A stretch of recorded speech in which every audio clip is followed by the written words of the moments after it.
श्री शिवाय नमस्तुभ्यम।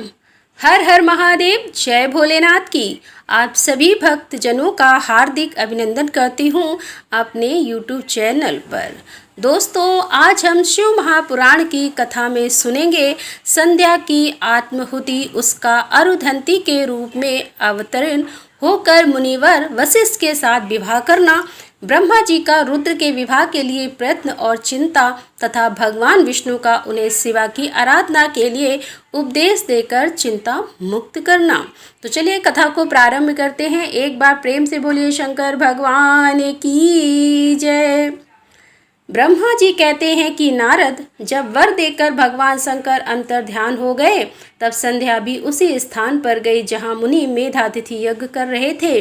भगवान शंकर की कृपा से उसे किसी ने वहां नहीं देखा। उसने उस तेजस्वी ब्रह्मचारी का स्मरण किया जिसने उसके लिए तपस्या की विधि का उपदेश दिया था।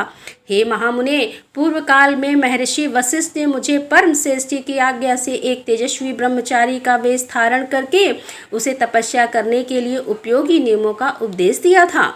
संध्या अपने को तपस्या का उपदेश देने वाले उन्हीं ब्रह्मचारी ब्राह्मण वशिष्ठ को पति के रूप में मन में रखकर उस महायज्ञ में प्रज्वलित अग्नि के समीप गई।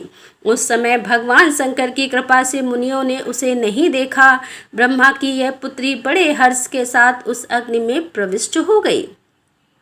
उसका यज्ञ भाग शरीर तत्काल दग्ध हो गया। उस पुरोडास की अलक्षित गंध सब ओर फैल गई। अग्नि ने भगवान शंकर की आज्ञा से उसके स्वर्ण जैसे शरीर को जलाकर शुद्ध करके पुनः सूर्यमंडल में पहुंचा दिया। तब सूर्य ने पितरों और देवताओं की तृप्ति के लिए उसे 2 भागों में विभक्त करके अपने रथ में स्थापित कर दिया। हे मुनिवर, उसके शरीर का ऊपरी भाग प्रातः संध्या हुआ, जो दिन और रात के बीच में पड़ने वाली आदि संध्या है, तथा उसके शरीर का शेष भाग साय संध्या हुआ, जो दिन और रात के मध्य में होने वाली अंतिम संध्या है। साय संध्या सदा ही पितरों को प्रसन्नता प्रदान करने वाली होती है। सूर्योदय से पहले जब अरुणोदय हो, प्राची के क्षितिज में लाली छा जाए, तब प्रातः संध्या प्रकट होती है, जो देवताओं को प्रसन्न करने वाली है। जब लाल कमल के समान सूर्य अस्त हो जाते हैं, उसी समय सदा साय संध्या का उदय होता है, जो पितरों को आनंद प्रदान करने वाली है। परम दयालु भगवान शिव ने उसके मन सहित प्राणों को दिव्य शरीर से युक्त देहधारी बना दिया। जब मुनि के यज्ञ की समाप्ति का अवसर आया, तब वे अग्नि की ज्वाला में महर्षि मेधातिथि को तपाए हुए स्वर्ण की सी कांति वाली पुत्री के रूप में प्राप्त हुई। मुनि ने बड़े आमोद के साथ उस समय उस पुत्री को ग्रहण किया। हे मुने, उन्होंने यज्ञ के लिए उसे नहलाकर अपनी गोद में बिठा लिया।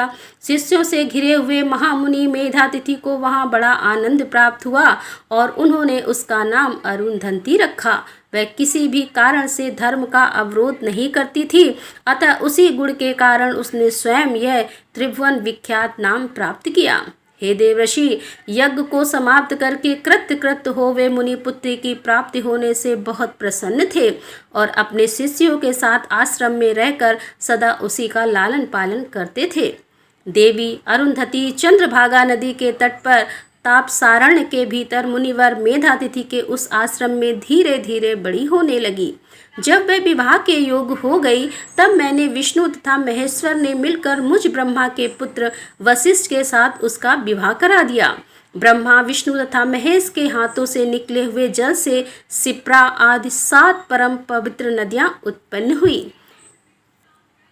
हे मुनि, मेधातिथि की पुत्री महासाध्वी अरुंधति समस्त पवित्रताओं में श्रेष्ठ थी। वह महर्षि वशिष्ठ को पति के रूप में पाकर उनके साथ बड़ी शोभा पाने लगी। उससे शक्ति तथा आदि शुभ एवं श्रेष्ठ पुत्र उत्पन्न हुए।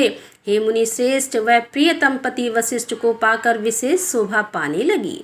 हे मुनि शिरोमणि, इस प्रकार मैंने तुम्हारे समस्त संध्या के पवित्र चरित्र का वर्णन किया है, जो समस्त कामनाओं को फल को देने वाला परम पावन और दिव्य है।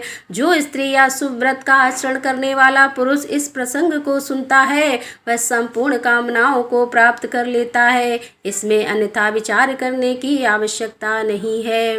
प्रजापति ब्रह्मा जी की यह बात सुनकर नारद जी का मन प्रसन्न हो गया और वे इस प्रकार से बोले, कि हे ब्राह्मण, आपने अरुंधति तथा पूर्व जन्म में उसकी स्वरूप भूता संध्या की बड़ी उत्तम दिव्य कथा सुनाई है, जो शिव भक्ति की वृद्धि करने वाली है। धर्मज्ञ, अब आप भगवान शिव के उस परम पवित्र चरित्र का वर्णन कीजिए, जो दूसरों के पापों का विनाश करने वाला, उत्तम एवं मंगलदायक है। जब कामदेव रति से विवाह करके हर्षपूर्वक चला गया, दक्ष आदि अन्य मुनि भी जब अपने अपने स्थान को पधारे और जब संध्या तपस्या करने के लिए चली गई, उसके बाद वहाँ क्या हुआ? तब ब्रह्मा जी ने कहा कि विप्रवर नारद, तुम धन्य हो, भगवान शिव के सेवक हो, अतः शिव की लीला से युक्त जो उनका शुभ चरित्र है उसे भक्ति पूर्वक सुनो।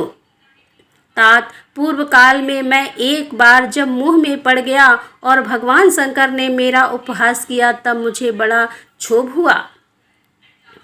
इसलिए मैं भगवान शिव के प्रति ईर्ष्या करने लगा। किस प्रकार सो बताता हूँ, सुनो। मैं उस स्थान पर गया जहाँ दक्ष राजमुनि उपस्थित थे, वहीं रति के साथ कामदेव भी था। नारद, उस समय मैंने बड़ी प्रसन्नता के साथ दक्ष तथा दूसरे पुत्रों को संबोधित करके वार्तालाप आरंभ किया।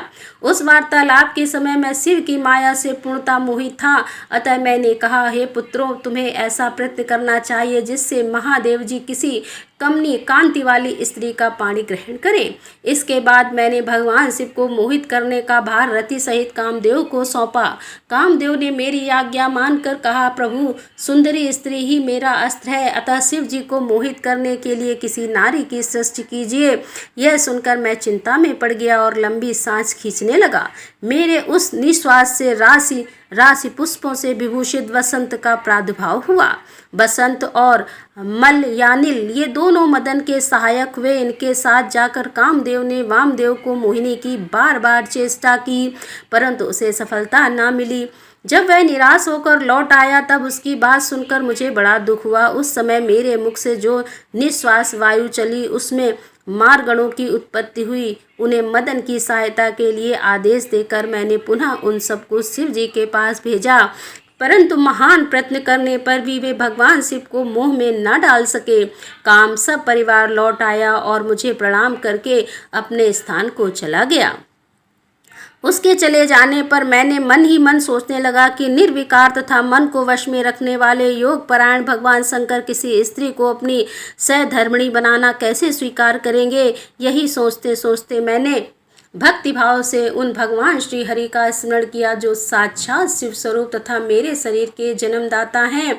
मैंने दीन वचनों से युक्त शुभ स्रोतों द्वारा उनकी स्तुति की।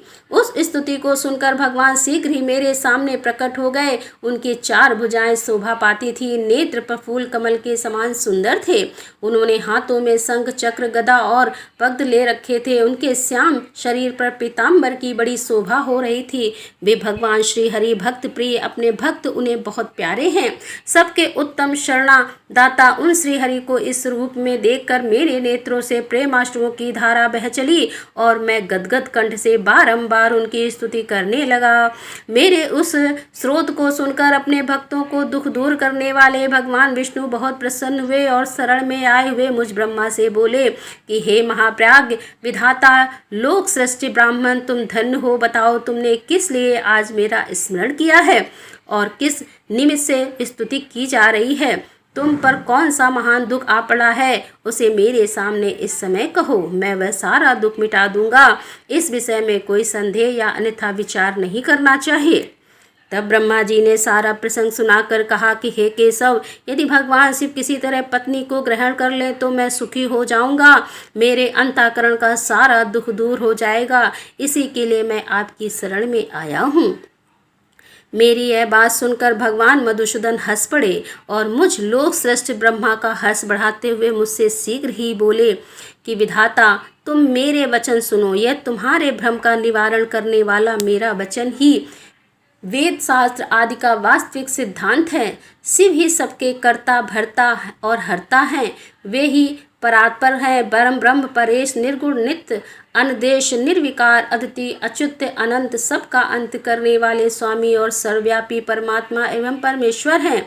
सृष्टि, पालन और संहार के कर्ता, तीनों गुणों को आश्रय देने वाले व्यापक ब्रह्मा, विष्णु और महेश नाम से प्रसिद्ध, रजोगुण, सत्वगुण तथा तमोगुण से परे, माया से ही वेद युक्त प्रतीत होने वाले, निरीह माया रहित, माया के स्वामी या प्रेरक, चतुर, सगुण, स्वतंत्र, आत्मानंद स्वरूप, निर्विकलम, आत्मराम, निर्द्वंत, भक्त परवश, सुंदर विग्रह से सुशोभित, योगी, नित्य योग परायण, योग मार्गदर्शक, गर्वहारी, लोकेश्वर और सदा दीन वत्सल हैं। तुम उनकी ही शरण में जाओ, सर्वात्मना शंभु का भजन करो, इससे संतुष्ट होकर वे तुम्हारा कल्याण करेंगे। हे ब्राह्मण, यदि तुम्हारे मन में यह विचार हो कि शंकर पत्नी का पाणी ग्रहण करें तो शिवा को प्रसन्न करने के उद्देश्य से शिव का स्मरण करते हुए उत्तम तपस्या करो। अपने उस मनोरथ को हृदय में रखते हुए देवी शिवा का ध्यान करो। हे देवेश्वरी, यदि प्रसन्न हो जाए तो सारा कार्य सिद्ध कर देंगी। यदि शिवा सगुण रूप से अवतार ग्रहण करके लोक में किसी की पुत्री हो, मानव शरीर ग्रहण करें तो वे निश्चय ही महादेव जी की पत्नी हो सकती हैं। तब ब्राह्मण, तुम दक्ष राज को आज्ञा दो, वे भगवान शिव के लिए पत्नी का उत्पादन करने के निमित्त स्वतः भक्ति भाव से प्रयत्नपूर्वक तपस्या करें। तात शिवा और शिव दोनों को भक्त के अधीन जानना चाहिए। वे निर्गुण परम ब्रह्म होते हुए भी स्वेच्छा से सगुण हो जाते हैं। हे विधे, भगवान शिव की इच्छा से प्रकट हुए हम दोनों ने जब उनसे प्रार्थना की थी, तब पूर्व काल में भगवान शंकर ने जो बात कही थी उसे याद करो। हे ब्राह्मण, अपनी शक्ति से सुंदर लीला विहार करने वाले निर्गुण शिव ने स्वेच्छा से सगुण होकर मुझको और तुमको प्रकट करने के पश्चात तुम्हें तो सृष्टि कार्य करने के आदेश दिया, और उमा सहित उन अविनाशी सृष्टिकर्ता प्रभु ने मुझे उस सृष्टि के पालन का कार्य सौंपा। फिर नाना लीला विशारद उन दयालु स्वामी ने हंसकर आकाश की ओर देखते हुए बड़े प्रेम से कहा कि हे विष्णु, मेरा उत्कृष्ट रूप इन विधाता के अंग से इस लोक में प्रकट होगा, जिसका नाम रुद्र होगा। रुद्र का रूप ऐसा ही होगा जैसा मेरा है, वह मेरा पूर्ण रूप होगा। तुम दोनों को सदा उसकी पूजा करनी चाहिए। वह तुम दोनों के संपूर्ण मनोरथों को सिद्ध करने वाला होगा। वही जगत का प्रलय करने वाला होगा। वह समस्त गुणों का दृष्टा, निर्विशेष एवं उत्तम योग का पालक होगा। यद्यपि तीनों देवता मेरे ही रूप है, तथापि विशेषता रुद्र मेरा पूर्ण रूप होगा। पुत्रों, देवी उमा के भी 3 रूप होंगे। एक रूप का नाम लक्ष्मी होगा, जो इन श्री हरि की पत्नी होंगी। दूसरा रूप ब्रह्म पत्नी सरस्वती है। तीसरा रूप सती के नाम से प्रसिद्ध होगा। सती उमा का पूर्ण रूप होगा, वे ही भावी रुद्र की पत्नी होंगी। ऐसा कहकर भगवान महेश्वर हम पर कृपा करने के पश्चात यहाँ से अंतर्ध्यान हो गए और हम दोनों सुखपूर्वक अपने अपने कार्य में लग गए। हे ब्राह्मण, समय पाकर मैं और तुम दोनों सपत्नीक हो गए और साक्षात भगवान शंकर रुद्र नाम से अवतीर्ण हुए। इस समय कैलाश पर्वत पर निवास करते हैं। ब्रजेश्वर, जब शिवा भी सती नाम से अवतरित होने वाली हैं, अतः तुम्हें उनके उत्पादन के लिए ही यत्न करना चाहिए। ऐसा कहकर मुझ पर बड़ी भारी दया करके भगवान विष्णु अंतर्ध्यान हो गए और मुझ उनकी बातें सुनकर बड़ा आनंद प्राप्त हुआ। तो दोस्तों, यहाँ पर शिव महापुराण का अध्याय का समापन करते हुए अगले अध्याय के साथ हम फिर आपके सामने उपस्थित होंगे। तब तक के लिए हर हर महादेव, जय भोलेनाथ की।